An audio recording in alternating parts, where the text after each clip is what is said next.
Whew. Hey everybody, welcome back. This is Barbecue Roundtable. I'm one of your hosts here, Jason Hardy of Elite Barbecue Smokers, and we got Mr. Justin up here. Introduce yourself, Mr. Justin. Justin Holt Brothers Barbecue, Charlotte, North Carolina. And we got a very special guest with us today. We got a world champion on our show today that's going to introduce himself and tell us a little bit about the background and history he's got. Introduce yourself, Mr. Cody. Cody Turner with Cocamoke Smoke BBQ out of Pensacola, Florida. All right, so where is Pensacola, Florida at in the whole realm of Florida? It's at the northern west of Pensacola. Of Florida. It's in the Panhandle area. So it's in the Panhandle. So you cover when you compete and stuff and you cover some of Florida, but you also cover some of Louisiana, Alabama, and stuff of that nature. Well, whenever we were competing, a lot of the FBA teams are all past Tampa. All those competitions are down past Tampa. So really, it made more sense for us to compete around North Alabama and around that area, Mississippi, those areas. It's quite a hike for us to go down into real Florida, as we call it. We right here, right beside Gulf Shores, Alabama, so. Right I think we done the World Food Championship. It was in Orange Beach, Alabama. Oh, really? Yeah, man. God, what was that, 5-6 years ago? That was Where was it at in Orange Beach? Gulf Shores. It was in some motel area, parking lot right in front of a motel. I don't know the area of town. I just know it was that part of Alabama because we left there and it was about 20 minutes away to the Georgia-Florida line bar. Oh, yeah, I got you. So 2017? Probably, yeah. Yeah, okay. I just looked to see. It was like 2018. Yeah. Yep. That's it. Yep. Beautiful area. Oh, yeah, man. We love it down here. I'm originally from Flomaton, Alabama, which is right there at it's a set of train tracks separates Florida and Alabama right there. And we're right there. So. What's up, Trumpet Master? Yes, sir. Rec Tex. I do enjoy them. Cool logo. Congratulations, Cody. Got a Facebook user. Don't know who that is. Appreciate that. Mr. Dean's on here with us. Tell you what, it's been Christmas time's been a busy time. It's crazy. It's crazy. It is. It's like everybody's just running crazy, back and forth. We are that. So kind of one of the questions I'd love to figure out right here, and you've got to have a good story behind this, is how did you come up with your team name? Well, Cocamoke Smoke, whenever we first got started, really our mindset was catering. It's just an idea we had. We were doing backyard barbecues and stuff like that, and we're getting good compliments from folks around the neighborhood.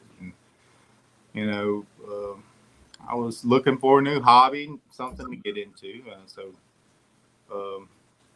catering was the mindset, and then Cocamoke Smoke. We were trying to come up with a name. Wanted something that was sentimental. My grandparents were big influences on both sides of my family, and my papa used to always call me Cocamoke Joe.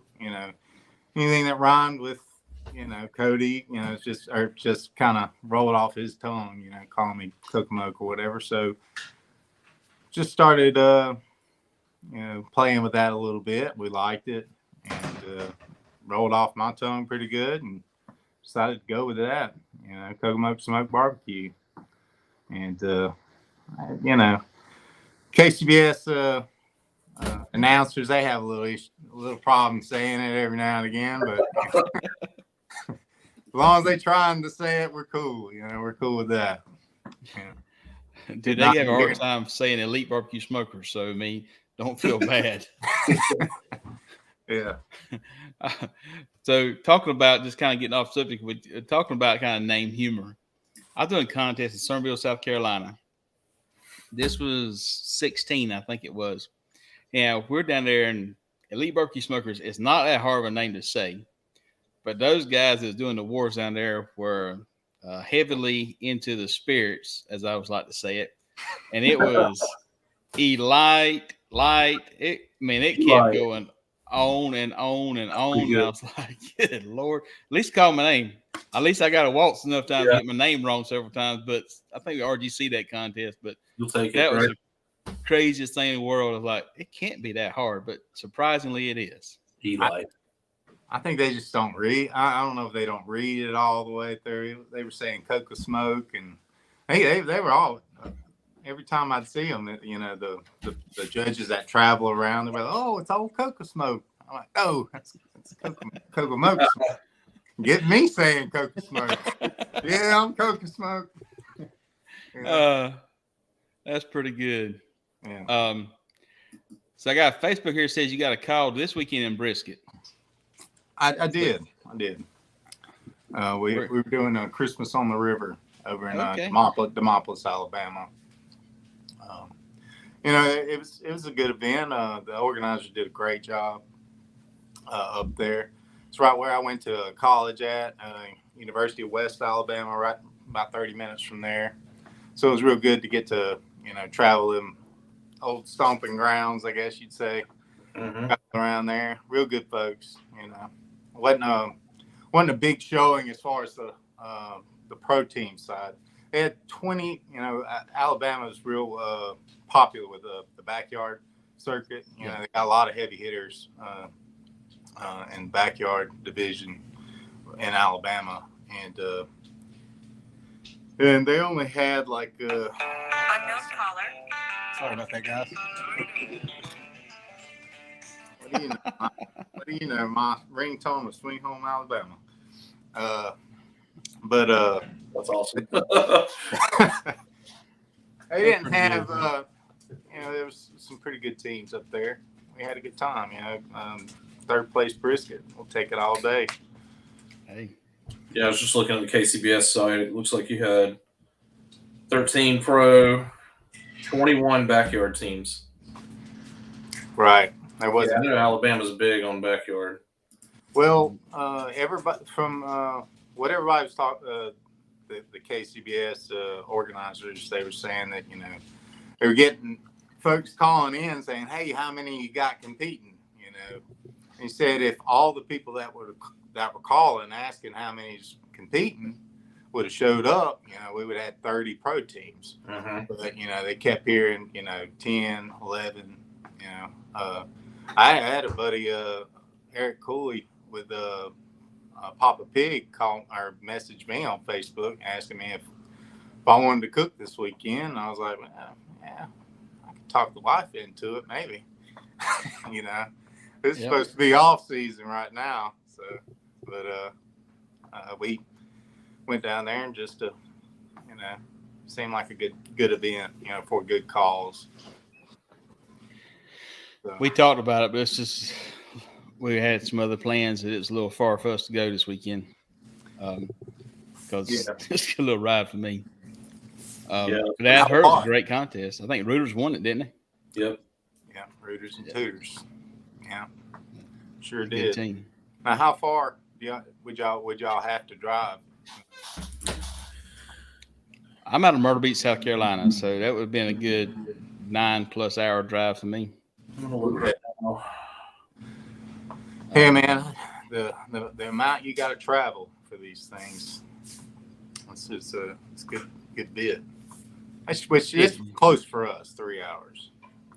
Yeah, pretty far from me too. Almost 8 hours. Ooh. Right at 500 miles. So I mean, we've done a few we didn't compete like we did last year as far as just numbered contests. I don't think me or Justin did, but we did do several contests. But it's Christmas time, man. There's so much going on. It's crazy too. Oh yeah, gotta make time for family. That's for sure. Dean, no, we have a rivalry going on here. I'm a Royal Oak guy. Justin here is a B&B guy. I'm the B&B guy. Oh, he just corrected himself. He meant Justin. Meant me. I do use B&B lump and their wood. That's the only thing that goes in my smokers and B&B briquettes and my steak cooker. Yep. It's good charcoal. We got nothing against it. We've been running Royal Oak for a number of years and sponsored by them, so I have to brag on them, and they are good charcoal. But yeah, I use that, but I love their Royal Oak, the pellets they have for their pellet smokers. I mean, those are jam up pellets. I truly just really enjoy using that. Cody, kind of a question here. Tell us about the contest you got down there that you won. Before you tell us about that, tell us about your history of building up to that contest. So as far as contests that we competed in, we're fairly new to the KCBS, to competing in general. Our first contest was in July, I believe, of 21. It was a backyard contest up in Huntsville at a Ditto Landing. It's about 32, 33 teams. Really, we went up there just to see if we'd like competing, see if that's something we wanted to do, me and my wife together, just, something to have fun with. Went up there, placed 22nd. That was first time competing. I was telling somebody the other day, it probably looked pretty terrible. We did baby backs and some thighs.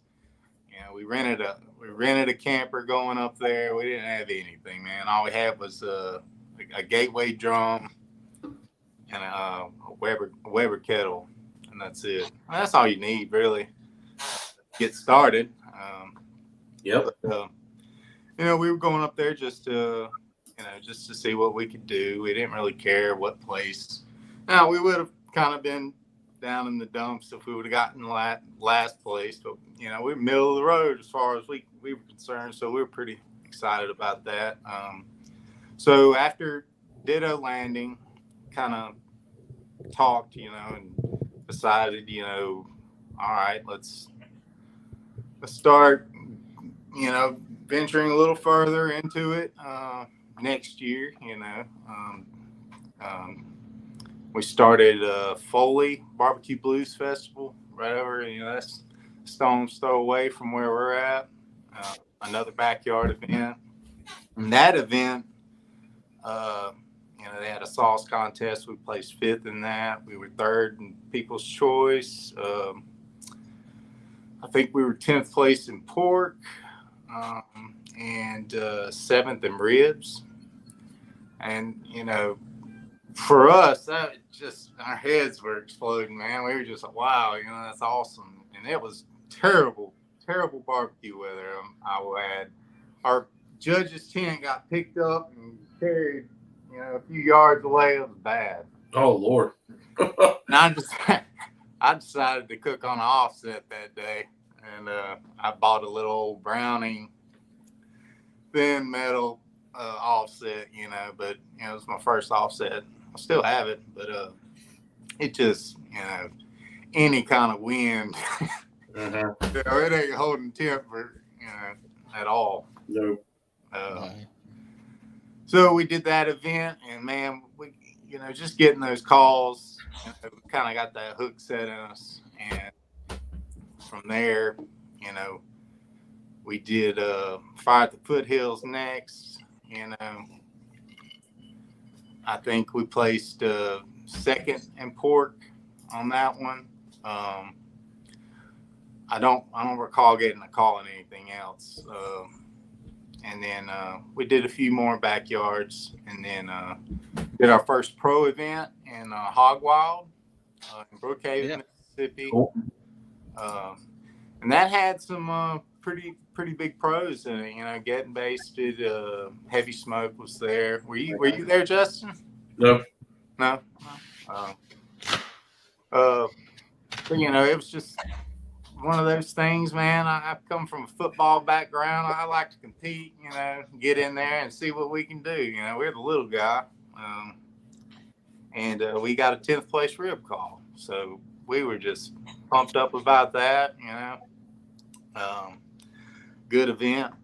Then we did Pusa Q. That was 76 teams, pro teams. We signed up for pro on that too. And Ricky Anderson said he couldn't next to you up there. Yes, sir, he did. How's it going, Ricky? Good to see you, my man. We did terrible. Oh no. We did everything. We did the ancillaries. We did the seafood, the dessert. Oh boy. Oh man, it's just a bad idea. And you see, one thing I've noticed, you see a lot of these pro guys, when them ancillaries come out, they ain't cooking nothing. You know what I mean? They're sitting back, just chilling, reading the newspaper. ain't getting involved with that mess, So we stopped as well after that because we just I think we were I was 76 teams. That's a lot of teams on the field, and we didn't do terrible in like our ribs and chicken. I think we were like 34th in ribs and 40th in chicken, something like that. That's a good contest. That's pretty good showing in a contest like that. Oh man, it was fun, dude. It was a blast. They treated us like royalty over there. I love that contest. Yeah, all my backyard buddies, they were telling me, yeah, man, you need to get down there. I work offshore for a living, 2 weeks on, 2 weeks off, and I was originally supposed to be offshore, but I took vacation for that. So we could, 15 grand, why not? Why not? Yeah. Because it can happen. It's true. You won it. And let's see, after Pusa Q, I think we did like an Ironman contest over in Glencoe, Alabama. That was a lot of fun. Just something a little different. They throw you surprise meats, which it was just baby backs and chicken breast, but and pork belly too. They threw that in there as well. But it was fun. Got to scramble a little bit. All I had with me was my mom at that one, so she was washing them dishes, and I was freaking out trying to get all this, But after Glencoe, and I'm probably forgetting some, but we really didn't compete in that many contests. We did whistle stop up in Huntsville. We signed up for the pro at that event, and we did 5th place in ribs and 10th place brisket, and they had some pretty good teams in there too, like Smoke Me Silly and Stew Baby Barbecue and a bunch of others. I just can't think of at this time. And from there, I didn't realize that like I said, I'm very new to all this, and I didn't realize that the KCBS Invitational had an open contest. I guess I just saw the Invitational. I was like, okay, well, you get in the art, you either got a GC or RGC to get in that. So I never really paid any attention to it, and then I saw that open there, and I clicked on it and said, well, why not? Why not register for that and see what we can do? So we signed up for it, and a lot of preparation, a lot of studying online, a lot of practicing, getting out there actually on the pit, trying out different flavor profiles, and just seeing what I've learned not to go with what I like. If I like it, I'm throwing it in the trash, man. You're looking for those three flavors, A little sweet, savory, and a little bit of heat on the backside. So Cool. yeah. Dean here at Royal Oak Charcoal Pellets here. They only have one brand of Royal Oak charcoal pellets. It's just a charcoal pellets. If I'm using pellets outside of that, outside of Royal Oak, I'm running a Rectex Ultimate Blend. I like that mixture into it. I think a good flavor to a combination to it. What's up, Tailgater? Again, congratulations on winning SCBA. This Facebook user, I don't know who this is, said he cooked behind you in Gadsden. And he also said the Pooza was great. And he said, sir? That might be Carrie. Carrie watching?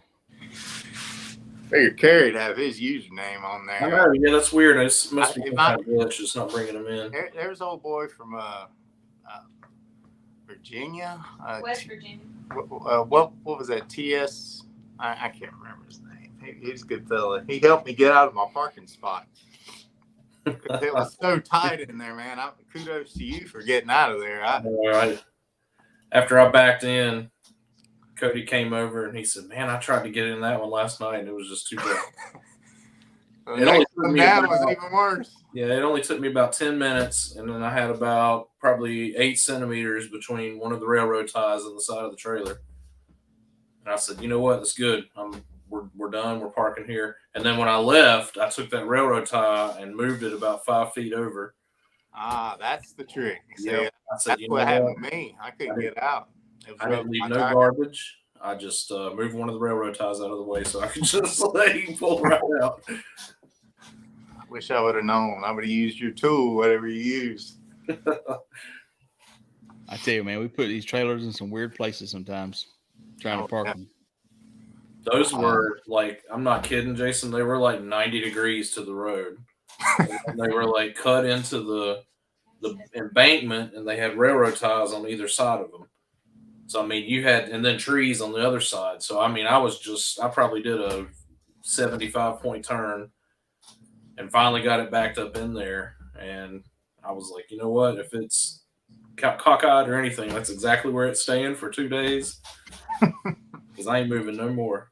Hey, man, you had to go off-road if you wanted to extend off of that road, didn't you? Yep. Then four-wheel drive. that was a nice ground, though.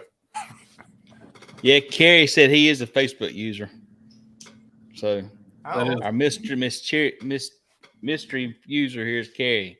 I don't know why it's doing that. Yeah, weird, glitchy. And I want to apologize for these other users that keep popping up on here and advertising things that we don't appreciate. I don't get it, man. That's spam, man. It's everywhere. You can't everywhere. It's nuts. Richard, Royal Oak charcoal pellets. Home Depot's got them. Tractor Supply's got them, and you can order them online. That's the two places I found locally that does carry them.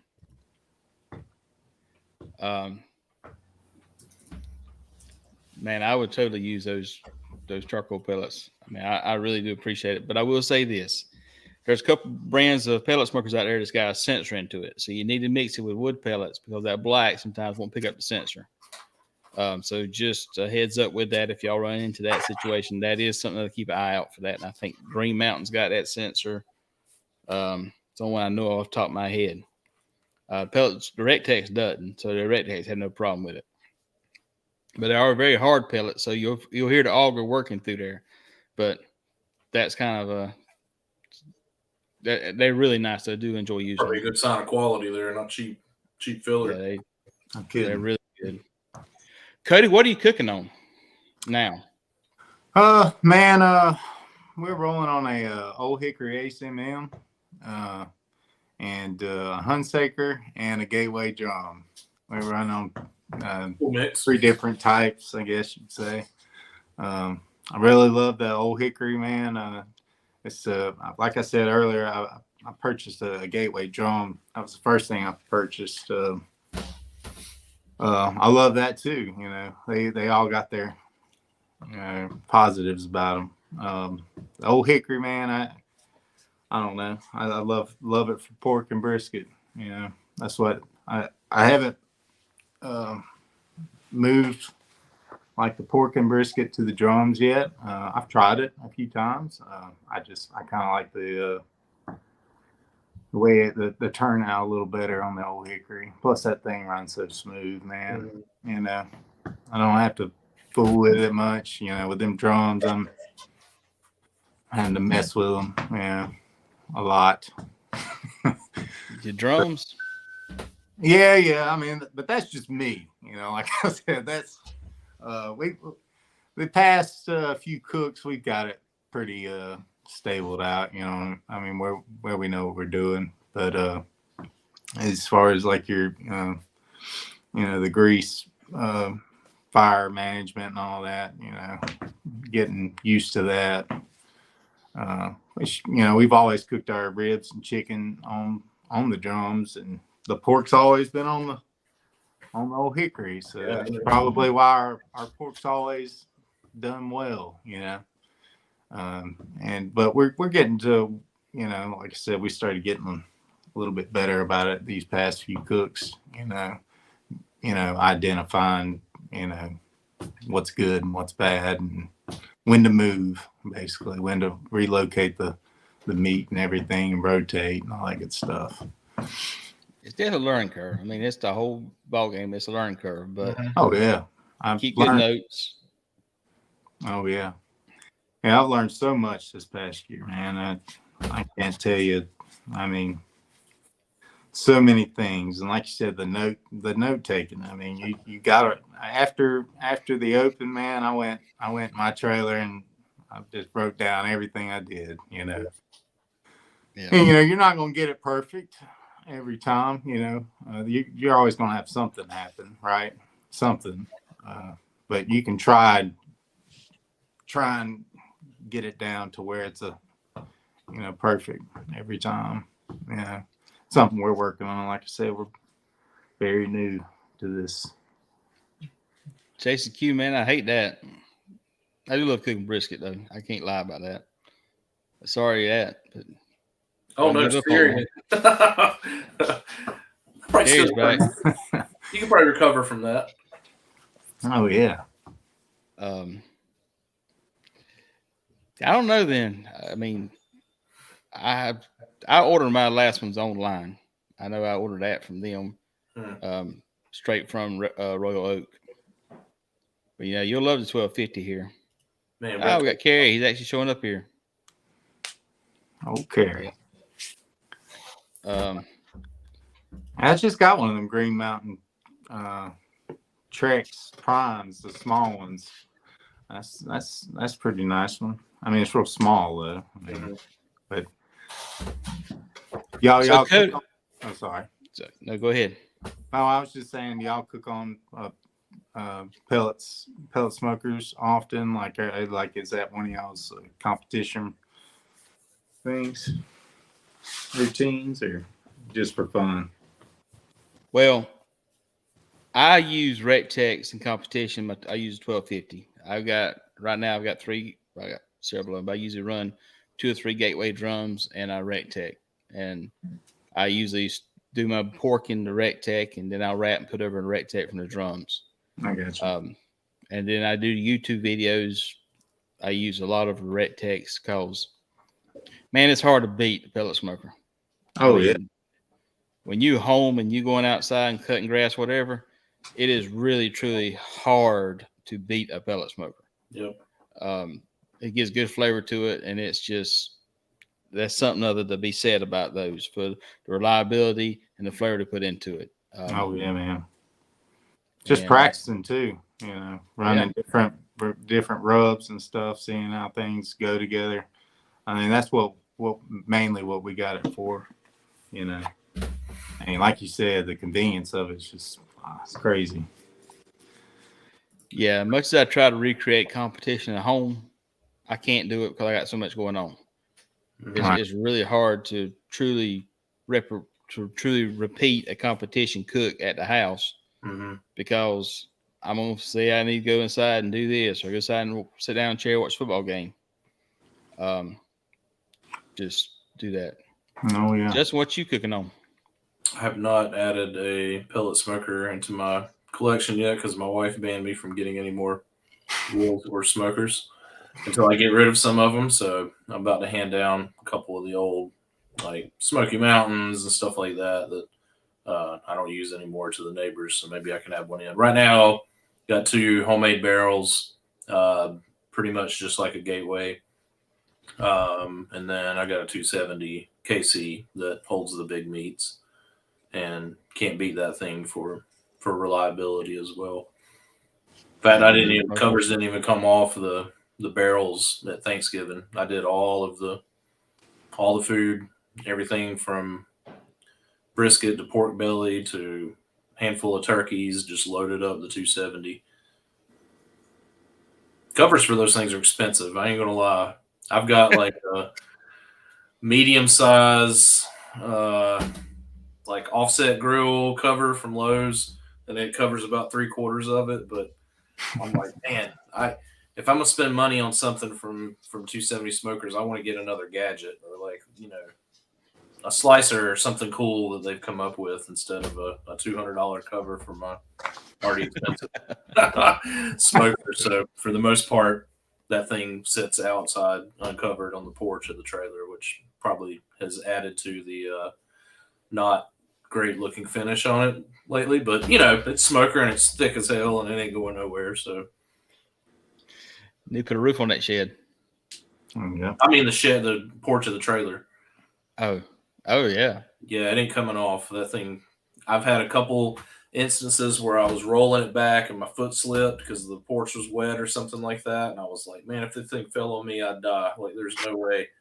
I can just see the newspaper now. Man dies underneath smoker in his hell. Crushed by 270. Crushed Yeah, by man. 270.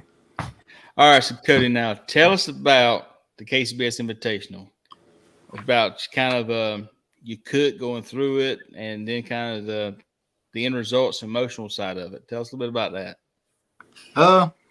Well, like I was saying earlier, man, we started prepping like Sunday, a week before. Just getting a game plan of what we wanted to run with, and just kind of going over the whole year of what what we've been doing. Because like I mentioned earlier, the pork had been doing well in backyard, but it didn't do so well in on the pro side though. We did the same thing that we do at the backyard. A lot of people, the pork in the backyard is just not as important to a lot of those guys, right? So we took all that stuff, just kind of jotted it down.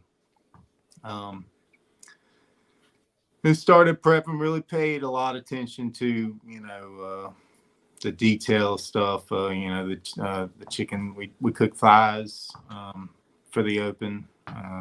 Paid attention to the trimming, and we had a good game plan with that. We went with some new rubs that I thought covered the 3 flavors we talked about earlier. This was delicious to me. Just like a lot of prep work, man. I'm a member of the Barbeque League, and I honed in on that too. I've learned a lot from that too. Oh man, so much from those guys on there, and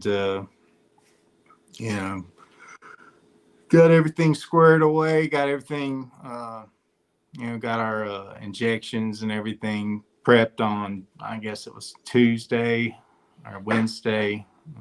Everything trimmed on Wednesday, vacuum sealed, and then made preparations for the trailer on Thursday, and headed up.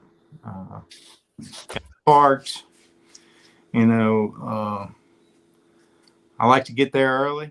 I don't always get to a contest early. I've had some where I've shown up early in the morning on the day of, and it just doesn't go well. You want to get comfortable in your setting or whatever.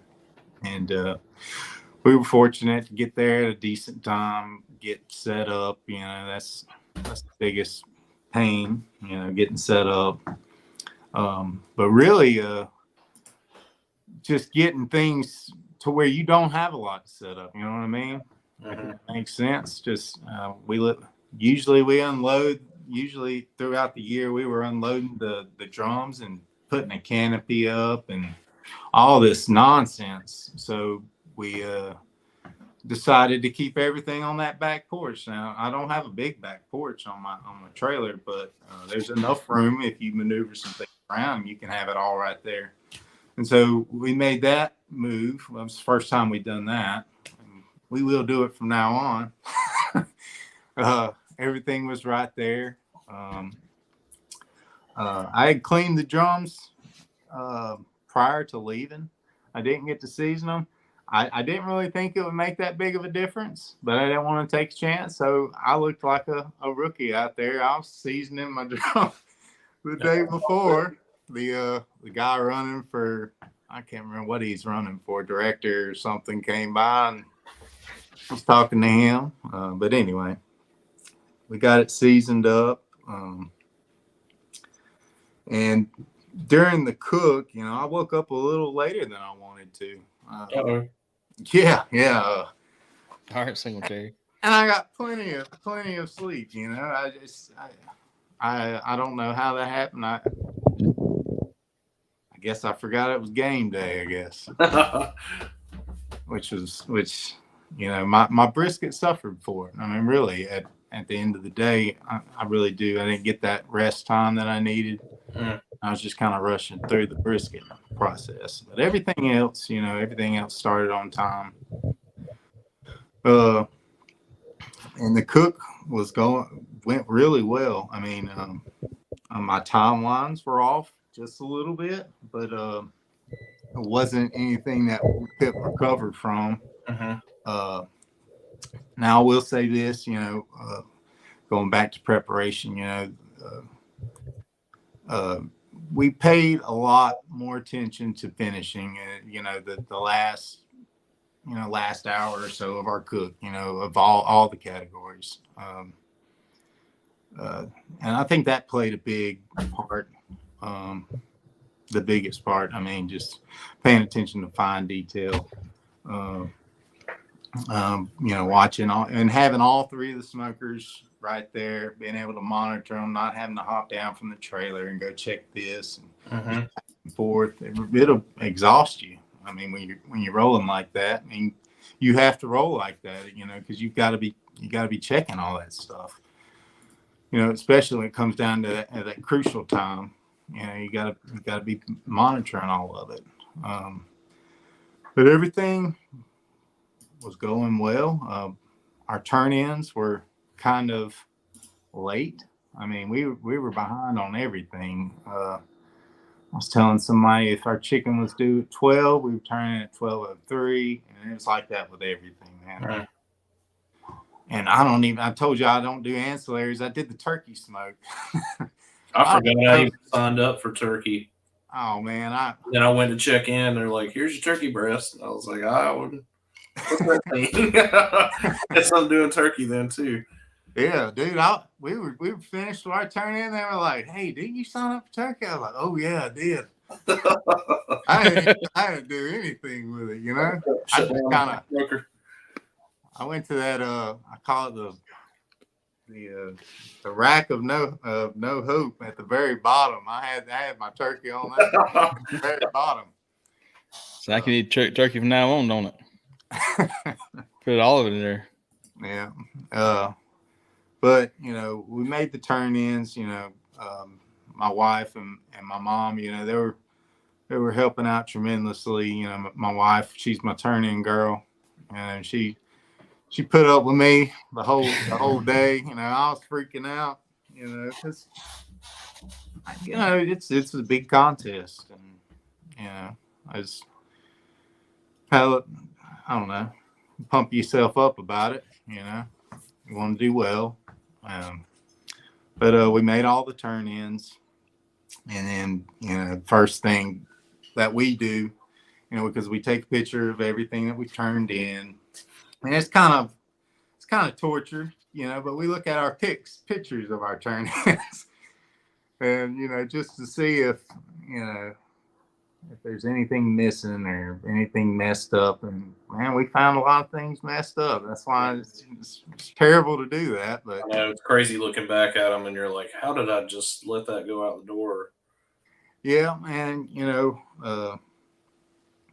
but we felt good about the flavor and everything. I tasted. There's been competitions where I didn't taste anything, and that's something that you kind of learn from the barbecue league a little bit about finishing and stuff. Tasting the stuff. Just finding out what it needs, because you can save it. So. And by this time, we're getting ready for awards, and it's cold, turns off cold, man.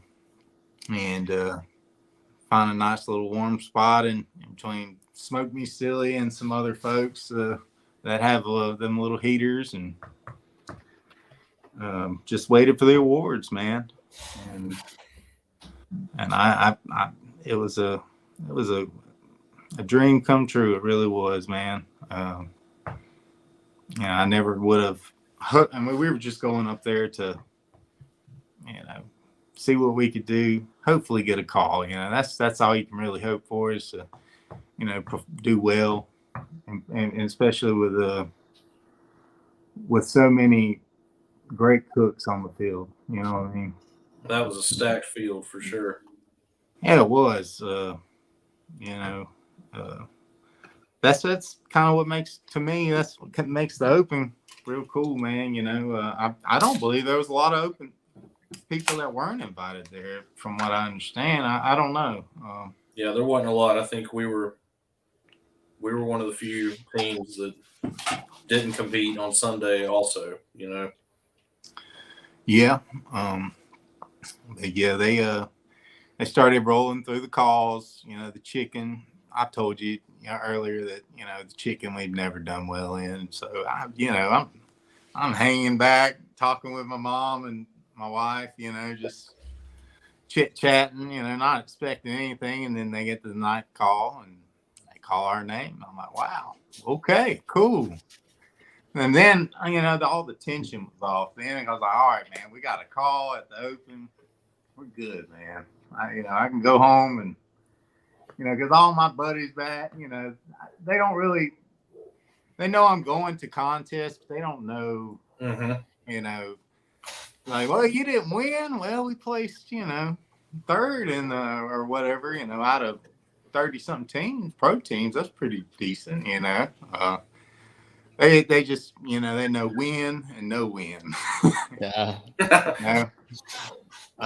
So all that tension was gone, and then they started going through the rib category, and we didn't hear anything in the top 10, and then the top 5, and I was like, well, and then they said our name in third place call, and I was like, whoa, wow, okay, and 2 top 10 calls. That's pretty cool. Yep. Getting a little nervous. And so we went up there, and all the folks with KCBS are super nice and real cool, just being real welcoming. And then the pork calls came up, just kind of, I can't explain the feeling, just kind of, maybe I didn't mess up as bad. Maybe my flavors were on today, because like I said, I was tasting everything, but in my mind, I was like, I probably wasn't enough heat, or wasn't tender enough, or so. And they got to the pork and got to the top 5. I said, all right, and my mom was like, I gotta use the restroom. And I was like, don't you leave. Don't you jinx us. Don't jinx. No jinx. And she didn't. And then they called our first place call with a 180. And I knew then. What's that? I said, I knew you had it at that point. I was like, dang. See, that's how new we are. We didn't. We were just like, wow, that's crazy. But, in my mind, I was like, okay, that's 3 top 10 calls, but I probably bombed brisket. You got a DAL, you pretty much guaranteed at that point. Yeah, and they got to the brisket, and they didn't hear my name called. I think we placed 62nd in brisket, and I think it was Mr. Robert Smoke Me Silly. He looked over. He's like, "Well, Cody, how'd you do on your brisket? Did you bomb your brisket?" And I said, "Oh man, I really don't know." I felt like I did terrible on all the others too. So, and then they made the announcement. It took forever, man. It's just like they sat around, and my wife was looking at me. She was like, "They're not about to call our name." And I was like, I don't know who they're going to call, but it might be us. And she was like, "No way." I was like, it adds up. Jason, they got down to reserve, and once they called it, pretty much everybody stood up and turned around and was looking back at Cody, and he's just sitting there. Everybody's like, "Come on, we know it's you at this point, man." He's just like, "Burp, burp." I didn't know. I mean, I kind of had a feeling, but I don't know. It's just my inexperience. I've never, not used to winning. Well, and this is something else kind of add to that conversation. Not used to winning is probably a pretty good analogy, but the fact of the matter is you've probably been in situations where you thought your food was really good and you didn't get calls, or you thought your food deserved to be a better call than what it got and it didn't get calls. So you're a little gun shy as far as expecting to go out there with a high expectations, then get your feelings hurt in that sense. So we all have a little bit of reservation. Mm-hmm. Now, my wife will tell you that I go in there like I've won the contest, and she'll go in there like, just hold down. We ain't won the contest. But for me, if I go in there and do a contest and feel like, okay, I'll tell you my food ain't good enough. I mean, I've cooked contests straight up and said, all right, that food doesn't deserve to win. It sucked, whatever. But sometimes I go to contests and I'm like, okay, that was a good cook. I feel like that was a really strong, solid cook. We got a chance in this ball game. Mm-hmm. And you don't get your name called in 4 categories, and you're like, well, crap, I'm quitting this ball game. The next time you go to a contest, you get your name called, you're back into the races. I mean, but I think that's the progression of an emotional situation. And it's not just barbecue. I mean, that's everything out there. The only thing about barbecue is blind judges. Oh, yeah. And steak cooking, when we run a race, which, excuse me, we find something different than that. Whenever we're playing baseball, we already know whether at the end of the game, we know where we're going to stand in the bottom of the ninth. Right. I've never run a race, so I couldn't tell you what that mentality is, but I'm assuming it's the same thing. Couple questions here have been asked by the viewers here on something other than talking about a brisket. Well, first off, Carrie said your wife was building greeneries in the cold on a picnic table. She was about to die. It was cold, man.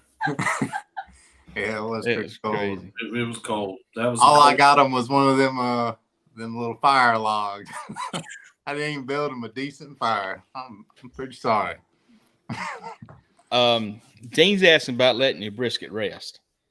Cody, how long do you normally let a brisket rest how long do you want to let a brisket rest? And I'm looking at maybe 4 hours, 3 to 4 hours, if I can get that.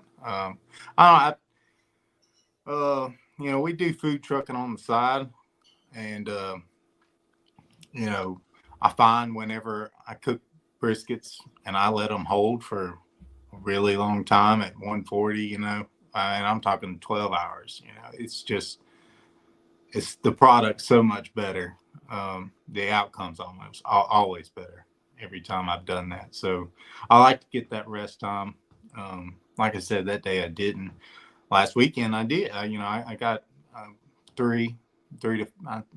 about 3 hours, and they're pretty decent, But that's just kind of how I've been doing it. I used to start my brisket, way early, and probably, I don't know, 11 o'clock at night. I don't do that anymore, but yeah. That's scary. I want my brisket competition to be in my Canberra at 10 o'clock. That's what I want. Right. I want pork to go in there about 9 o'clock, and I want the brisket to be in there about 10 o'clock. I want it to have about a little bit of time for my pork to kind of calm down a little bit and warm up my Cambro. And my brisket goes in there, and I don't put it in a top shelf. So one thing I found with briskets and stuff in there, and again, I don't have a track record of best cook in the world, but hot air rises. So you pour the pork in the bottom. If you take a brisket, you shove it in that very top shelf, and you don't vent it, burp it, whatever you want to call it. It's going to keep cooking, so overcook it. Yep. So drop it down a little bit in the smoker, but that's what I've always done. Justin, Dean's asking about, how about you? I'm the same way as Jason. Since I've started really slimming down what I'm cooking pork wise, really just to, essentially a fillet for the bacon and, a handful of money mussels. It's done 9:30, something like that. And then my briskets, the briskets that we got calls this year all came off before 10:30 and rested that whole period in the Cambro. I do keep it closed, and I'll vent it, for about 10 seconds, probably every 15 minutes or so. Now, a good rule of thumb with that is take your hand. When you go to vent your thing, put your hand there. If your hand can't stay in there, then you need to vent it more. Yep. The same thing with a can cooker. I mean, they taught in the class where they put your hand on top of it. If you can rest your hand on top of it, then it might not be quite hot enough. If you can rest it there for like a 10 count, then you got to pull it off, and you ain't scalding, and you run about you need to. If you can't touch it, you run too hot.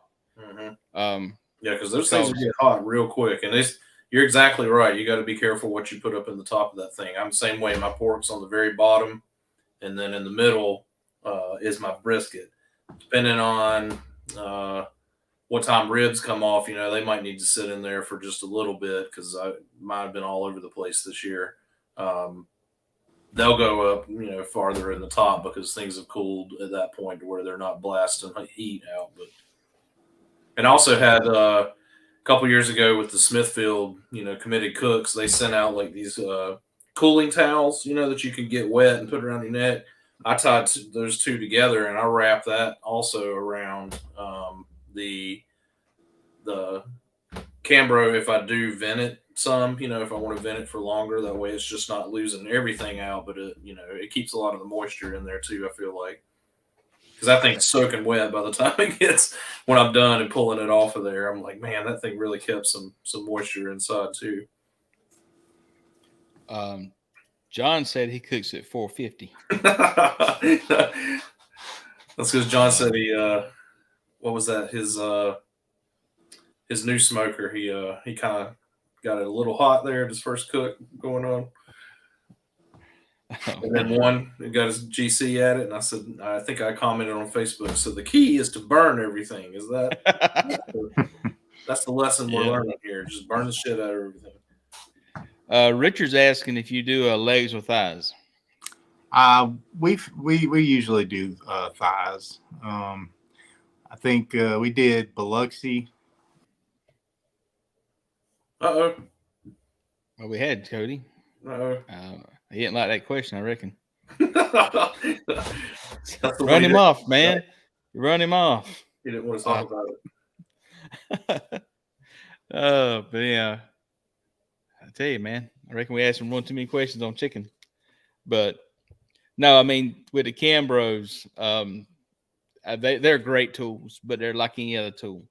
If you're not careful with them, you'll continue to cook in there, and you'll continue to overcook your food. So think of them as a smoker. Think of them as, in that regards, if you think of them as a smoker, as a cooking process, as far as what it is, it can save you or cost you some or it can cost you if you don't check on them too much. Do you have a real Cambro? I have the Carlisles. Okay, I've got a Cater Gator. Yeah. Which literally is just as good. Although I did drop it last season and broke one of the handles on it, but as you latch the bottom one too, it still latches up and totally stays good. So when I was doing mine, I got 4 of them. I think Cody must have had his battery die. Uh-oh. Yeah, Sorry I got you good, man. So I got 4 of those Carlisles. Mm-hmm. So the first one I got was back years ago when I was doing SCBA. So I was cooking 8 butts, a whole case in there, and I loaded them up in there. And this before I really understood it kept cooking. So I opened the thing up, and the insides had pushed in, the top had pushed down. The whole thing had basically just like it went into the center of it from the heat. Damn. It had gotten so hot, it was just basically melting it. So you're cooking a 350 inside that thing. So that's where I learned that the Cambro still cook. Oh yeah, that's funny. John said using the lightweight black Cambros, they're great. I'm assuming you're talking about those styrofoam ones, the ones that it's not disposable ones, but them styrofoam ones. I think that'd be great. I haven't got one of those yet. Now, Singletary use that little small Cambro cooler. Mm-hmm. He loves them little things, those small. So Cody, I think the question that we run you off on was a chicken. So we won't ask no more chicken questions to you, I promise you. Yeah, man, I get scared when people bring up chicken too. That's advice, man. No, it was Biloxi Bay. We did legs. That was probably Biloxi Bay. We that was the week before they opened. We used that event to kind of try out. I mean, everything we did that weekend was new. We'd never tried it before. Different rubs, different injections and all. We ran legs. It wasn't good enough for us to change our plans for the open. So, but yeah, we like pies. Kind of backing up a second here. I know you said you had a background in football, but what was your background as far as cooking that made you even look at getting into the barbecue side, or what got you into the barbecue side of the hobby? Did you grow up cooking or hunting and cooking or stuff? No, whenever, being a offensive lineman, you love to eat. But as far as cooking, I'm sure we've destroyed quite a few briskets back in my younger days. Didn't know what we were doing, chewing, having to chew the hell out of it. But I never really took an interest to it until I purchased my home here in Inner Point out in Pensacola, and I got to it's a lot of service industry people around here, and became friends with a up and coming chef. His name Jordan Scott of Perdido Key Breakfast Club, and just came real good buddies with him, and he kind of got me interested in cooking in general, because I don't know if you talk to many chefs, but man, they love to talk about food. They love to talk about cooking, and just through hanging out, he's one of my neighbors as well, and the little backyard parties with barbecue and stuff, and he had some Memphis style barbecue smoked wings, and man, those things were fine, and just kind of I can do that, it kind of became like a I'm gonna try and get better than him at it, even though he's a chef, and started practicing, asking tips to him, getting, picking his brain, seeing what he thought, and, just kind of progressed from there. cooking more and more. You know, it's so crazy about, we've said this many times on the show here, but this is the one thing that everybody in the world will help share information secrets about. Oh, You're yeah. saying about you had a chef and friend, neighbor, basically you want to beat him, and you're asking advice on how to beat him, and he'll freely give you that information. Oh, yeah. He didn't tell me his recipe. Well, you ain't got to tell you recipes. We've said this in competition, meaning, and it's the truth about it. There's 3 parts of competition. You got appearance, you got taste, but you got texture. If you can overcome texture and you can nail texture, then you can overcome appearance and taste all day long. If you don't believe me, think about a steak. I can have a steak, the best flavor in the world, but if you can't cut it with a chainsaw, it don't matter how good it's gonna taste, it ain't gonna taste right. Yep. But if you nail texture, then you've hit a home run. Now you just got to bring it into the flavor a little bit. That's the hardest thing in SCA too, is texture. I tell you, man. I mean, they cut it with a plastic knife, so if that gives you any indication, it's you better nail that thing. Yeah. The problem in my luck, they give me the plastic knives that bends. We was up there this weekend. They give us a plastic knife, and I'm like, I swear that thing could have come back and hit itself in the tail end. I'm like, what in the world?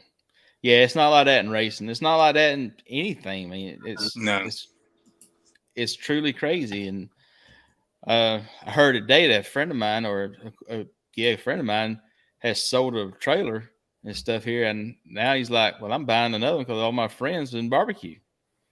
So I'm like, I mean, it's the truth about it. I mean, you start getting into this little group of friendships and stuff. We've got it, and it's in the barbecue side of it. It's getting to be in the YouTube side of it. I mean, you just want to be like, that's people we hang out with.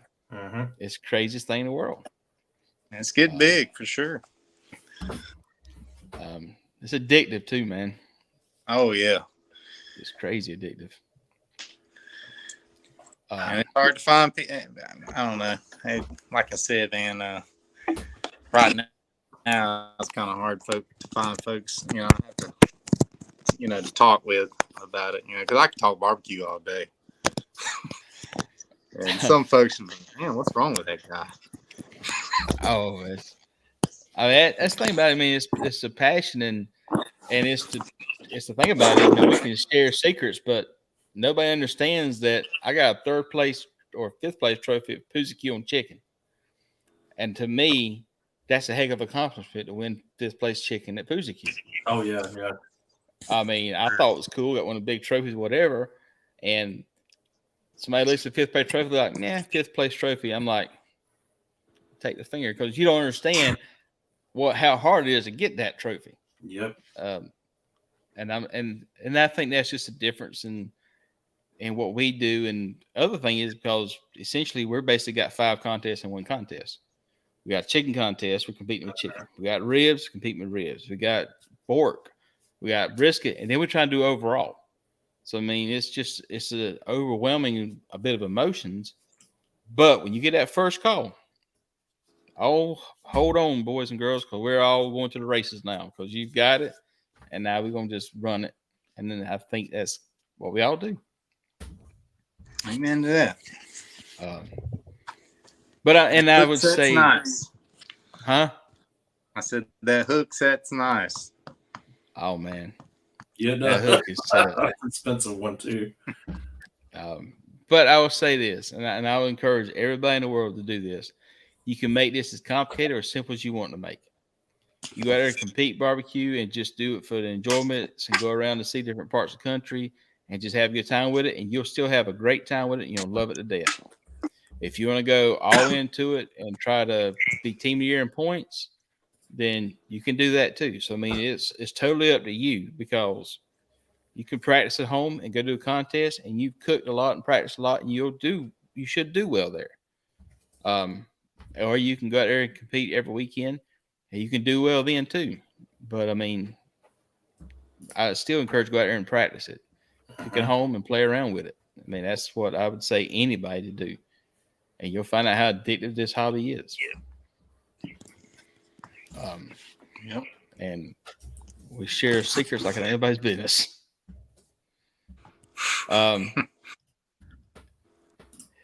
Yeah, I think there's going to be. I say, Dean, I say this here. I think the next couple of years is going to be challenging on competition barbecue as a whole. I don't know what's going to happen with fuel prices. I don't know what's going to happen with meat prices. And I don't know what happens with people who have money to come out there and do contests. So maybe I'm wrong, but I just think the next couple of years is going to be a little bit of a step back, take a deep breath. And then when everything levels back out, I think we'll see what's going to happen in contest. Now that's my opinion. That's based on nothing more than just an opinion. But I'm really curious to see what's going to happen next year as far as just the price of everything. Yeah, that comes back to planning too, right? I mean, yeah, you can plan out your budget, find the closest events to you. I kudos to y'all. Y'all say y'all traveled, what, 8 hours or so like that. I think the most we've traveled is like 6 hours from our house. I mean, but we're not hitting it hard though either. Mm-hmm. If you budget it out, plan out your year. Don't do like me and add things at the last minute. I did that all year. But a lot of that comes from my son too. He's, Daddy, we don't do nothing this weekend. Let's look on the list. And I'm like, oh Lord. They'll bring up the KCBS map, and he's like, "That's really close. We can go there." I'm like, you need to learn how to drive. He's only 7, so he told me he can't do that yet. Now, Cody, you gonna do the American Royal? Man, I'd like to. I've been trying to. I emailed them the other day. I like I said, we're new to this, right? I don't know what all is. If that was a qualifier or what, The open was. You would think it would, but on the website it just says the Invitational. So that's kind of a gray area for me. You know what I mean? The only gray area that would be, and for me looking at it, I would say is if you win a contest at GC, then if it's not Invitational, you get that gets you to draw into the American Royal. So you should be able to. They should let you in with that one. Now, the one to get your name in the hat the question would be the Jack, because one of the qualifications for the Jack is be a state proclamation for a contest, and by that being KCBS's world thing. I don't know if that had Alabama state proclamation. Right. If it did have the state proclamation, then you got to draw into Bung for a Jack draw too. Right. Yeah, that was another one in question. But to answer your question, if we got a chance to go to the Royal, we're going to go. I mean, that's I've heard it's an awesome time, man. Awesome experience. I would go to the Royal, and we're probably actually going to see about going to it next year. I'm not sure we can win a GC to get it to the Invitational between now and then, but we're going to give it a whirl. But go to the Royal. Your first time's going to blow your mind, straight up.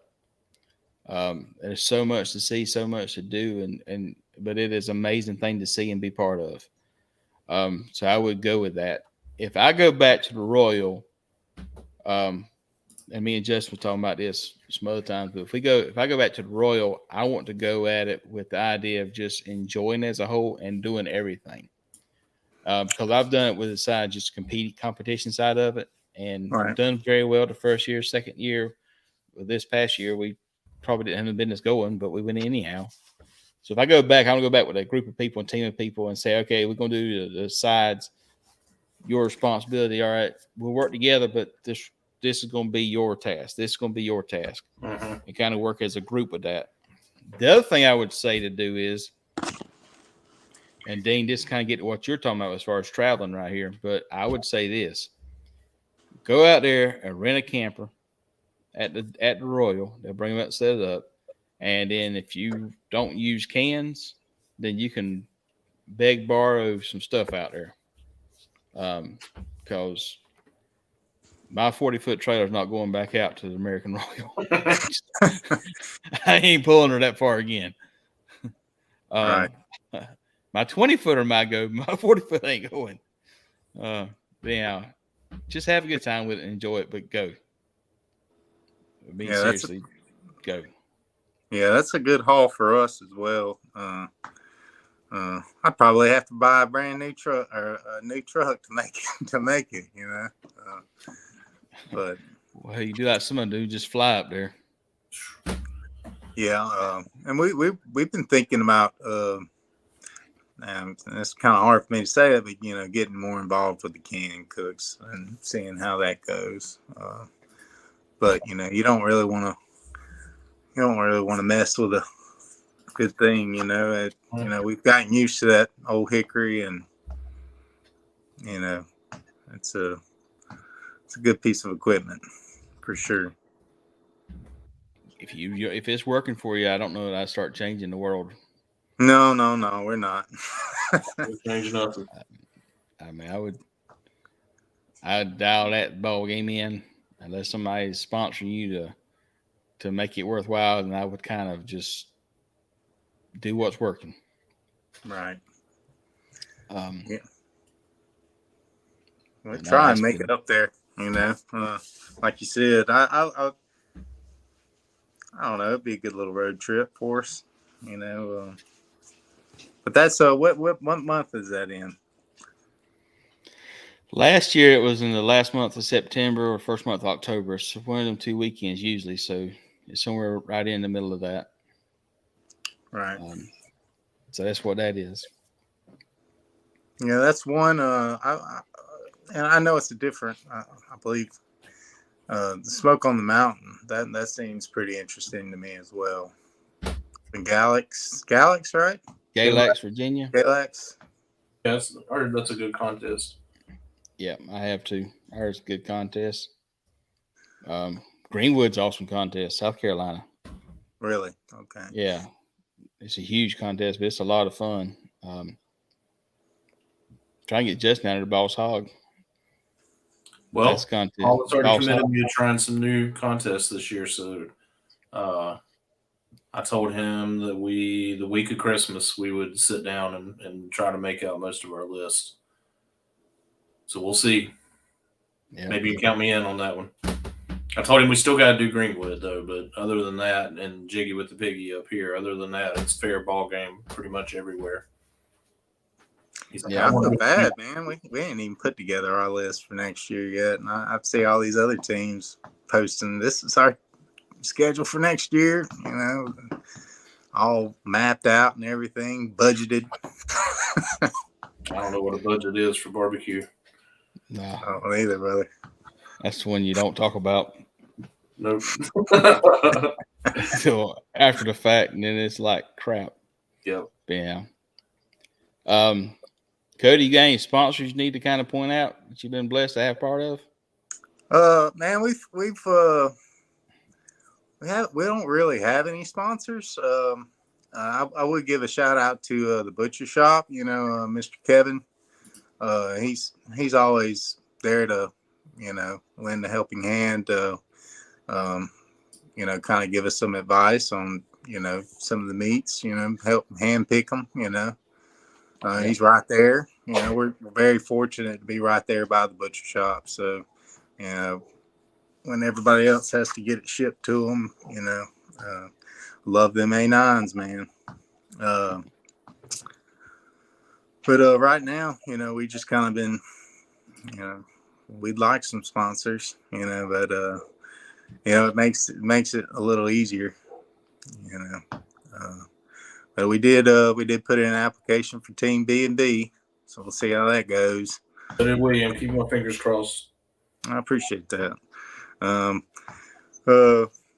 Been talking with Flaps 20 here out of Mobile, Alabama. That's cool. They've been really awesome. Been talking with them and just giving us some tips on their products. They got some really good products over there. The CPR and the Thriller. Just really good rubs, man.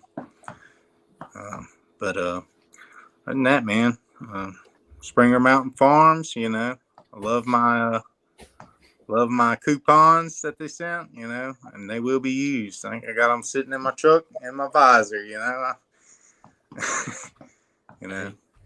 Spring Mountain Farms, good chicken. A lot of us using that, especially on this side of the Southeast.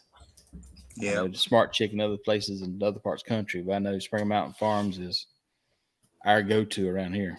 Right. And for anybody listening, for like the Prairie Fresh brand, obviously their sponsorship program, they've already filled up for the year, but you can go online and fill in for their honorary role. And man, they sent me a 20-quart cooler, Pelican, the other day for the open win. So Very cool. Yeah, man, I love that thing. So really appreciate that from them. You should get 2 draws in that thing. One for your first place pork and one for your GC. Yeah, well, I didn't even think about that. Yeah, you May got have to 2 go of them back in online. there. Yeah. Get Yeah, some you of them. get 2 of them. Send another cooler. Yeah. I love the Pelican boxes. Oh yeah, man. I just thought that was really cool, though. That's something good to know. You know what I mean? They got good products. I mean, we're saying that, but I would say that, and I've cooked a lot of stuff over the years, but I'll say right now, Prairie Fresh, Seaboard Farms, same thing. Their ribs and their pork is being used by competition guys for one reason. It's that good. Absolutely. 100% stand behind them as far as their product they're selling right now. It is that good. And I have gotten calls with their products, and when I tried something else, it tastes like ham. So I won't be using it no more. Yeah, I'm right there with you, man.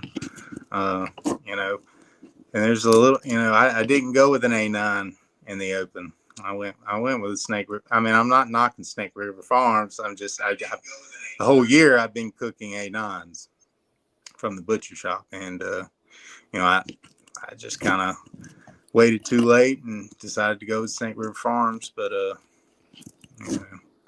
but going back to the Prairie Fresh, man, the ones that Mr. Kevin showed me in the back, man, that's the prettiest ribs I've ever seen, man. And they did it justice for sure.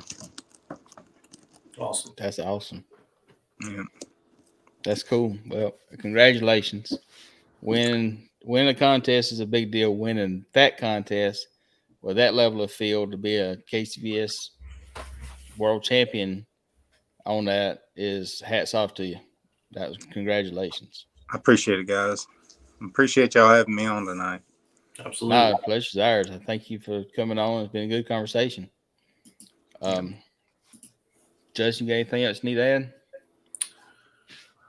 Not at this time. Just keep on cooking, everybody. Start getting your holiday plans together.